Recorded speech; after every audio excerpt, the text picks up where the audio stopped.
The farmer and the sparrow. Once, in a small village, there lived a kind farmer named Raj. One morning, as he prepared to plow his fields, he found a sparrow with a broken wing lying near his barn.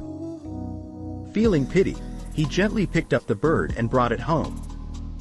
Raj cared for the sparrow, feeding it grains and water and giving it a safe place to rest.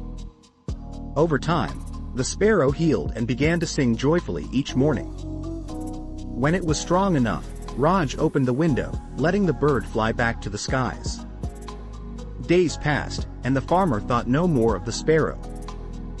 One day, a flock of sparrows gathered near his field. To his surprise, they began pecking at the ground, uncovering seeds and small treasures buried in the soil. The flock seemed to be helping him in return for his kindness to one of their own. The farmer smiled, realizing that kindness has a way of coming back to those who give it freely. Moral: a small act of kindness can bring great rewards.